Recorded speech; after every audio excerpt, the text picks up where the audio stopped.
ഡോക്ടറെ, ഈ പാരമ്പര്യമായി വരാൻ പോകുന്ന അസുഖങ്ങളൊക്കെ നമ്മൾ ഭക്ഷണം നിയന്ത്രിച്ചത് കൊണ്ടൊക്കെ വല്ല കാര്യമുണ്ടോ? ഇത് ഒരുപാട് കഷ്ടപ്പെട്ട് ചെയ്താലും ഭാവിയിൽ ഈ പ്രശ്നമൊക്കെ വരില്ലേ? ഈ രീതിയിൽ നിങ്ങൾക്ക് സംശയം ഉണ്ടെങ്കിൽ അവർക്കുള്ള ഉത്തരമാണ് ഞാൻ വീഡിയോയിലൂടെ പറയുന്നത്. Welcome to Jayan's health and lifestyle. നിലവിൽ നമ്മുടെ പ്രമേഹ രോഗങ്ങളുടെ ചികിത്സകളൊക്കെ പരാജയപ്പെടാനുള്ള ഏറ്റവും പ്രധാനപ്പെട്ട കാരണം നമ്മൾ ഏറ്റവും കൂടുതൽ ഫോക്കസ് ചെയ്യുന്ന രണ്ട് കാര്യമാണ്. ഒന്ന് ഗ്ലൂക്കോസ്, രണ്ടാമത് ഇൻസുലിൻ. ഇൻസുലിൻ്റെ അളവ് കൂട്ടാൻ നമ്മൾ ഇഞ്ചെക്ട് ചെയ്ത് കൊടുക്കും, ഗ്ലൂക്കോസിൻ്റെ അളവ് കുറയ്ക്കാൻ നമ്മൾ ഭക്ഷണത്തിൽ നിയന്ത്രിക്കുകയും ചെയ്യും. ഇങ്ങനെയൊക്കെ ചെയ്തിട്ടും നമ്മുടെ പ്രമേഹ രോഗം കൺട്രോൾ ആവുന്നുണ്ടോ? കാലം കൂടും തോറും പ്രശ്നം കൂടിക്കൂടിയേ വരുന്നുള്ളൂ. അതുപോലെ പ്രമേഹം നമുക്ക് പൂർണ്ണമായി നിയന്ത്രിക്കാനും പറ്റുന്നില്ല, വരാതെ നോക്കാനും പറ്റുന്നില്ല. അതിന് പ്രധാനപ്പെട്ട കാരണമുണ്ട്. ആ കാര്യത്തിനുള്ള ഉത്തരമാണ് ഞാൻ ഇന്ന് വീഡിയോയിലൂടെ നൽകുന്നത്. ഇപ്പോൾ പ്രമേഹ രോഗം ഉള്ള ആളുകളൊക്കെ നിങ്ങൾക്ക് അറിയാമെങ്കിൽ അവർക്ക് വേണ്ടി ഈ വീഡിയോ തീർച്ചയായും ഷെയർ ചെയ്ത് കൊടുക്കണം. അവർക്ക് വളരെയധികം ഉപകാരപ്പെടുന്ന ഒരു പുതിയ ഇൻഫർമേഷനാണ് ഞാൻ ഈ വീഡിയോയിലൂടെ ഷെയർ ചെയ്യുന്നത്. അതുപോലെ നിങ്ങളുടെ ലൈക്കും കമൻറ്റും ഒക്കെ ഈ വീഡിയോയുടെ റീച്ച് കൂടാനും ആവശ്യക്കാരിലേക്ക് ഈ വീഡിയോ എത്താനൊക്കെ സഹായിക്കും. തീർച്ചയായും നിങ്ങൾ അതിലും ഇൻവോൾവ് ചെയ്യണമെന്ന് ഞാൻ ആദ്യമായി അഭ്യർത്ഥിക്കുകയാണ്. ഇൻസുലിൻ, ഗ്ലൂക്കോസ് മാത്രം ഫോക്കസ് ചെയ്യാതെ നമ്മൾ വളരെ പ്രധാനപ്പെട്ടതായ ഒരു ഹോർമോണിൽ കൂടി ഫോക്കസ് ചെയ്യണം, അല്ലെങ്കിൽ ടാർഗറ്റ് ചെയ്യണം. അതാണ് കോർട്ടിസോൾ. ഈ ഹോർമോണിൻ്റെ പേര് നിങ്ങൾ മുമ്പും കേട്ടിട്ടുണ്ടാവും. നമ്മുടെ സ്ട്രെസ്സ് ഉണ്ടാകുമ്പോൾ റിലീസ് ചെയ്യുന്ന ഹോർമോണാണ്. ഈ ഹോർമോണിൻ്റെ ഒരു ഗുണം എന്ന് വെച്ച് കഴിഞ്ഞാൽ നമുക്ക് എന്തെങ്കിലും ചലഞ്ചിങ് ആയ സിറ്റുവേഷൻ ഉണ്ടെങ്കിൽ അതൊക്കെ ചെയ്ത് തീർക്കാൻ ഈ ഹോർമോൺ ആവശ്യമാണ്. അത് അതിൻ്റെ പോസിറ്റീവ് ഭാഗമാണ്. എന്നാൽ ഇതിൻ്റെ ഒരു നെഗറ്റീവ് ഭാഗമുണ്ട്. ഒരുപാട് കാലം ഈ ഒരു ഹോർമോൺ രക്തത്തിൽ അമിതമായി നിലനിൽക്കുകയാണെങ്കിൽ നമുക്ക് മെറ്റബോളിക് ഡിസീസസ് ഉണ്ടാവും. അതിലൊരു ഉദാഹരണം മാത്രമാണ് പ്രമേഹം. അപ്പോൾ ഈ ഹോർമോണ് കൂടുതലായി നിലനിൽക്കുകയാണെങ്കിൽ നമ്മുടെ വയറിൻ്റെ ഭാഗത്തും നെഞ്ഞിൻ്റെ ഭാഗത്തും കഴുത്തിൻ്റെ ഭാഗത്തൊക്കെ ആയി കൊഴുപ്പുകൾ അടിഞ്ഞുകൂടും. അത് ഈ ഹോർമോണിൻ്റെ ഒരു പ്രവർത്തനമാണ്. ഇങ്ങനെ അടിഞ്ഞു കൂടുകയാണെങ്കിൽ, അങ്ങനെ കുമിഞ്ഞു കൂടുകയാണെങ്കിൽ ഇവിടെ ഇൻസുലിൻ റെസിസ്റ്റൻസ് എന്ന അവസ്ഥ ഉണ്ടാകും. എന്ന് വെച്ചാൽ ഇൻസുലിന് ശരീരത്തിൽ പ്രവർത്തിക്കുന്നതിൽ ഒരു പ്രതിരോധം ഉണ്ടാകും. ഇതിൽ നിന്നും ഉൽപ്പാദിക്കപ്പെടുന്ന കെമിക്കൽസ് കാരണമാണ് ഇൻസുലിൻ അങ്ങനെ പ്രവർത്തിക്കാൻ പറ്റാത്തത്. ഇങ്ങനെ ഒരു അവസ്ഥ ഉണ്ടായിക്കഴിഞ്ഞാൽ നമുക്ക് ടൈപ്പ് 2 ഡയബറ്റീസ് മെലൈറ്റിസ് എന്ന അസുഖം ഉണ്ടാകും. അപ്പോൾ അതുകൊണ്ടാണ് ഞാൻ പറയുന്നത്, നമ്മൾ ഇൻസുലിനെയും ഗ്ലൂക്കോസിനെയും മാത്രം നോക്കിയിട്ട് ഒരു കാര്യമില്ല. ഈ ഹോർമോണിനെ നിയന്ത്രിക്കാതെ നമുക്ക് ഇൻസുലിൻ്റെ പ്രവർത്തനത്തെ തിരിച്ചു കൊണ്ടുവരാനും പറ്റില്ല, ഗ്ലൂക്കോസ് നിയന്ത്രിക്കാനും പറ്റില്ല, പ്രമേഹം ട്രീറ്റ് ചെയ്യാനും പറ്റില്ല. കോർട്ടിസോൾ ഞാൻ പറഞ്ഞല്ലോ, സ്ട്രെസ് ഉണ്ടാകുമ്പോഴാണ് ഉൽപ്പാദിപ്പിക്കുന്നത്. ഇപ്പോൾ പല ആളുകളും തെറ്റിദ്ധരിച്ചിരിക്കുന്നത് മാനസിക സ്ട്രെസ്സ് മാത്രം ഉണ്ടാകുമ്പോഴെന്നാണ്. അതായത് എനിക്ക് മാനസികമായ ഒരു സ്ട്രെസ്സും ഇല്ല എന്നിട്ട് എനിക്ക് പ്രമേഹം ഉണ്ടല്ലോ. പക്ഷേ മനസ്സിലാക്കേണ്ടത്, മാനസിക സ്ട്രെസ്സ് മാത്രം ഉണ്ടാകുമ്പോഴല്ല ഈ ഹോർമോൺ ഉൽപ്പാദിപ്പിക്കുക. നമ്മുടെ ശരീരത്തിൽ മറ്റൊരു സ്ട്രെസ്സും കൂടി നടക്കും. അതാണ് ഫിസിയോളജിക്കൽ സ്ട്രെസ്സ്. എന്ന് വെച്ചാൽ നമ്മുടെ ശരീരത്തിൽ നമ്മളറിയാതെ നടക്കുന്ന ചില പ്രവർത്തനങ്ങളുണ്ട്. നമ്മുടെ കുടലിൻ്റെ ചലനങ്ങൾ, നമ്മുടെ കിഡ്നിയിൽ നടക്കുന്ന പ്രവർത്തനങ്ങൾ, അതുപോലെ നമ്മുടെ ശരീരത്തിൽ മറ്റു പല രാസപ്രവർത്തനങ്ങളും നടന്നുകൊണ്ടിരിക്കുകയാണ്. ഈ രാസപ്രവർത്തനങ്ങളും കാര്യങ്ങളൊക്കെ തടസ്സപ്പെട്ട് കഴിഞ്ഞാൽ ഉണ്ടാകുന്ന സ്ട്രെസ്സാണ് ഫിസിയോളജിക്കൽ സ്ട്രെസ്സ്. ഇതുണ്ടായിക്കഴിഞ്ഞാൽ കോർട്ടിസോളിൻ്റെ അളവ് കൂടും. അപ്പം അത് എങ്ങനെ പരിഹരിക്കാമെന്നാണ് ഞാൻ ഈ രണ്ടാമത്തെ ഭാഗത്തിൽ പറയുന്നത്. അതിൽ ആദ്യം നമ്മൾ ശ്രദ്ധിക്കേണ്ട കാര്യമാണ് നമ്മുടെ ശരീരത്തിൽ ഇൻഫ്ലമേഷൻ ഉണ്ടാവാതെ നോക്കുക എന്നുള്ളത്.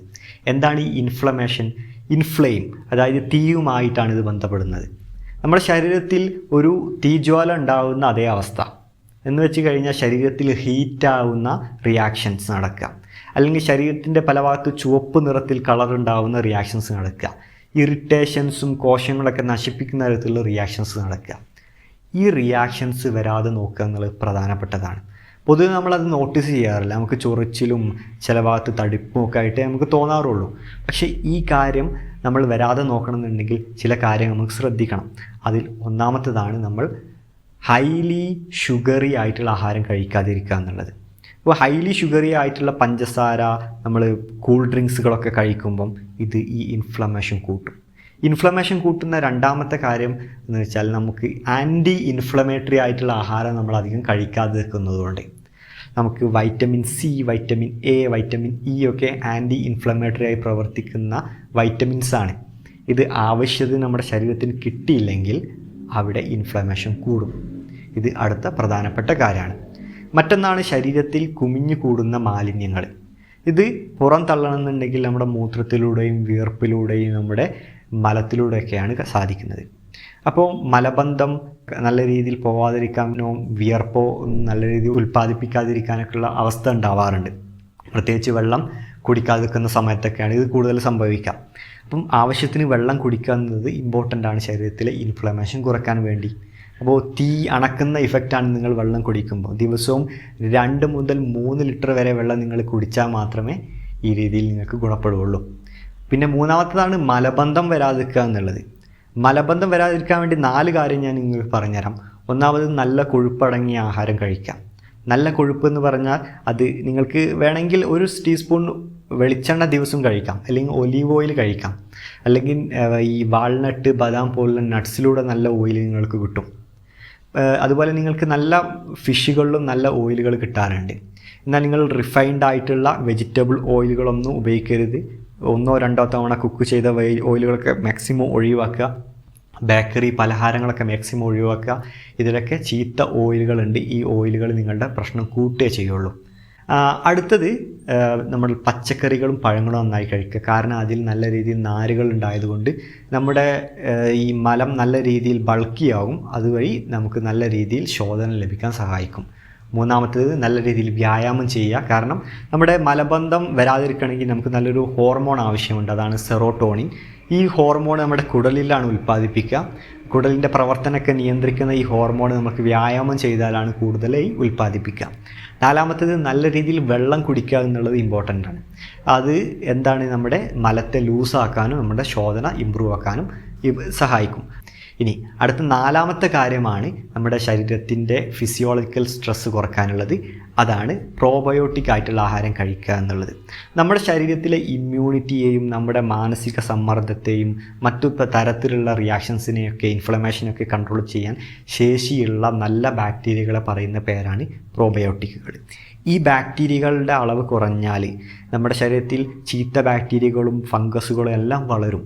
അപ്പോൾ ഇതിനെയൊക്കെ നമുക്ക് പ്രിവെൻറ്റ് ചെയ്യാൻ നമ്മളുടെ ആഹാരത്തിൽ പുളിപ്പിച്ച ആഹാരങ്ങൾ, അതായത് വീട്ടിലുണ്ടാക്കിയ അച്ചാർ കടയിൽ നിന്ന് വാങ്ങരുത്.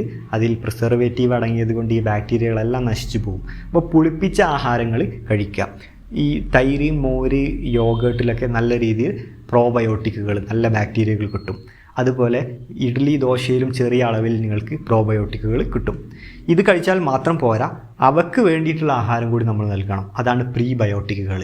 ഏറ്റവും നല്ല പ്രീബയോട്ടിക് എന്ന് വെച്ച് കഴിഞ്ഞാൽ നല്ല വഴുവഴുപ്പുള്ള പച്ചക്കറികൾ, വെണ്ടക്ക പോലെയൊക്കെയുള്ള, അല്ലെങ്കിൽ ഈ ചിയാ സീഡും അതുപോലെ ഈ കസ്കസ് പോലുള്ള സീഡുകളൊക്കെ ഉപയോഗിച്ചാൽ അതിനൊക്കെ വഴുവഴുപ്പുണ്ടല്ലോ, അതൊക്കെ നല്ല പ്രീബയോട്ടിക്കുകളാണ്. അതുപോലെ നല്ല പച്ചക്കറികളും പഴങ്ങളൊക്കെ കഴിച്ചാൽ അതിൽ നിന്നൊക്കെ പ്രീബയോട്ടിക്കുകൾ ആ ബാക്ടീരിയകൾക്ക് കിട്ടും. അത് നല്ല രീതിയിൽ കൊടുത്താൽ മാത്രമേ അതിന് നല്ല രീതിയിൽ നിലനിൽക്കാനും നമ്മുടെ ഗട്ട് ഹെൽത്തിനെ ഇമ്പ്രൂവ് ചെയ്യാൻ പറ്റുള്ളൂ. അപ്പോൾ നമ്മുടെ ഓട്ടോ ഇമ്മ്യൂൺ ആയിട്ടുള്ള അസുഖങ്ങൾ നമുക്ക് വരാതെ നോക്കാൻ പറ്റും. നമ്മുടെ ഇമ്മ്യൂണിറ്റി ഇമ്പ്രൂവ് ആവും. അതുപോലെ ഇൻഫെക്ഷന് കാര്യങ്ങളൊക്കെ വരാതെ നോക്കും. അതുപോലെ ഈ വെജിറ്റബിൾസും ഇതുപോലുള്ള സീഡുകൾ, പംകിൻ സീഡ്, ചിയാ സീഡ് ഇതുപോലൊക്കെ കഴിക്കുമ്പോൾ നമുക്ക് നല്ല രീതിയിൽ സിങ്ക്, മഗ്നീഷ്യം ഒക്കെ കിട്ടും. ഇതും നമ്മുടെ ഇമ്മ്യൂണിറ്റിയെ നല്ല രീതിയിൽ ബൂസ്റ്റ് ചെയ്യും. അതുപോലെ ഇമ്പോർട്ടൻ്റ് ആയ ഒരു കാര്യം കൂടി ഉണ്ട് കേട്ടോ, അതാണ് വൈറ്റമിൻ ഡി. വൈറ്റമിൻ ഡി നമുക്ക് സൺഷൈൻ വൈറ്റമിനാണ്. നമ്മുടെ ശരീരം വെയിൽ കൊള്ളുമ്പോഴാണ് ഏറ്റവും കൂടുതൽ കിട്ടുന്നത്. 10 മണി മുതൽ 3 മണി വരെയുള്ള വെയിൽ കൊള്ളുമ്പോഴാണ് നല്ല രീതിയിൽ ഈ വൈറ്റമിൻ ഡി കിട്ടുക. അപ്പോൾ ഈ എന്ന് കരുതി നല്ല ചൂടുള്ള സമയത്ത് പോയി വെയിൽ കൊണ്ട് പൊള്ളലേൽക്കുന്ന അവസ്ഥ ഒന്നും ഉണ്ടാക്കരുത്. വൈറ്റമിൻ ഡി നിങ്ങൾക്ക് സപ്ലിമെൻറ്റ് മുഖേന എടുക്കുന്നത് നല്ലതാണ്. പക്ഷേ നിങ്ങളുടെ ഡോസ് നിങ്ങൾ ചെക്ക് ചെയ്യണം. ഒരു ഹെൽത്ത് എക്സ്പേർട്ടിൻ്റെ അടുത്ത് പോവുക. എത്രത്തോളം ഡോസ് വൈറ്റമിൻ ഡി നിങ്ങളുടെ ശരീരത്തിലുണ്ടെന്ന് ചെക്ക് ചെയ്ത് നോക്കി വൈറ്റമിൻ ഡി എടുക്കുകയാണെങ്കിൽ നിങ്ങൾക്ക് അതുമായി ബന്ധപ്പെട്ട സൈഡ് ഇഫക്റ്റ് ഒക്കെ വരാതെ നോക്കാൻ പറ്റും.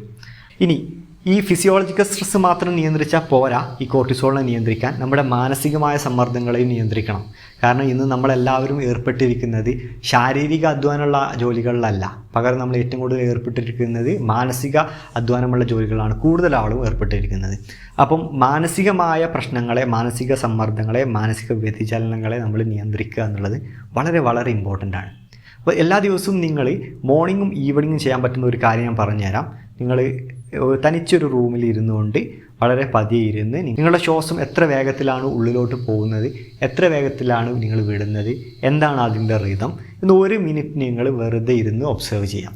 ഇത് ഒബ്സർവ് ചെയ്തതിന് ശേഷം നിങ്ങൾ ദീർഘമായ ശ്വാസം ഉള്ളിലോട്ടെടുക്കുക, വളരെ സാവകാശം ശ്വാസം പുറത്തോട്ട് വിടുക. ഒരു 5 സെക്കൻഡിൻ്റെ കാൽക്കുലേഷൻ എടുത്തോളൂ. 5 സെക്കൻഡ് എടുത്തുകൊണ്ട് നിങ്ങൾ ശ്വാസം ഉള്ളിലോട്ട് എടുക്കുന്നു, 5 സെക്കൻഡ് കൊണ്ട് നിങ്ങൾ ശ്വാസം പതിയെ പുറത്തു വിടുന്നു. ഈ രീതിയിൽ നിങ്ങളൊരു 20 തവണ ട്രൈ ചെയ്യാം. ഇത് നിങ്ങൾ മോർണിംഗ് ചെയ്യുക, ഈവനിങ് ചെയ്യുക. ഇത് ചെയ്താൽ തന്നെ നിങ്ങളുടെ മനസ്സിനെ നിങ്ങൾക്ക് നിയന്ത്രിക്കാൻ പറ്റും. കാരണം നമ്മുടെ മനസ്സിൻ്റെ പലതരത്തിലുള്ള തോട്ടുകളെ അതിനെ നിയന്ത്രിക്കാൻ ഏറ്റവും നല്ല ടൂൾ നമ്മുടെ ശ്വസനത്തെ നിയന്ത്രിക്കുക എന്നുള്ളതാണ്. അപ്പോൾ ഇതിനു വേണ്ടി നിങ്ങൾക്ക് ഡീറ്റെയിൽ ആയിട്ട് ഒരുപാട് കാര്യങ്ങൾ എക്സ്പ്ലോർ ചെയ്യണമെന്നുണ്ടെങ്കിൽ പ്രാണായാമ, മെഡിറ്റേഷനൊക്കെ നിങ്ങൾക്ക് പഠിക്കാവുന്നതാണ്. നിങ്ങൾക്ക് നമ്മുടെ ചാനലിൽ അതിനെക്കുറിച്ച് വീഡിയോ വേണമെന്നുണ്ടെങ്കിൽ നിങ്ങൾ കമൻറ്റ് ചെയ്യുക, അതിനെക്കുറിച്ച് നമുക്ക് വീഡിയോ ചെയ്യാവുന്നതാണ്. അപ്പോൾ മാനസികമായ സ്ട്രെസ്സ്, മെൻ്റൽ സ്ട്രെസ്സും ഫിസിയോളജിക്കൽ സ്ട്രെസ്സും നിയന്ത്രിച്ചാൽ മാത്രമേ കോർട്ടിസോളിനെ നിയന്ത്രിക്കാൻ പറ്റുകയുള്ളൂ. കോർട്ടിസോളിനെ നിയന്ത്രിച്ചാൽ മാത്രമേ നമുക്ക് ഇൻസുലിൻ്റെ പ്രവർത്തനത്തെ മെച്ചപ്പെടുത്താൻ പറ്റുകയുള്ളൂ, ഗ്ലൂക്കോസിനെ നിയന്ത്രിക്കാൻ പറ്റുകയുള്ളൂ, പ്രമേഹം വരാതെ നോക്കാനും പ്രമേഹം റിക്കവർ ചെയ്യാനും നമുക്ക് പറ്റുകയുള്ളൂ. അപ്പോൾ ഈ ഒരു ഇൻഫർമേഷൻ നിങ്ങൾ എല്ലാ ആളുകൾക്കും എത്തിക്കണമെന്ന് വീണ്ടും ഞാൻ അഭ്യർത്ഥിക്കുകയാണ്. മറ്റൊരു കണ്ടൻറ്റുമായി നല്ല വീഡിയോയുമായി വരാം. അതുവരേക്കും ഗുഡ് ബൈ.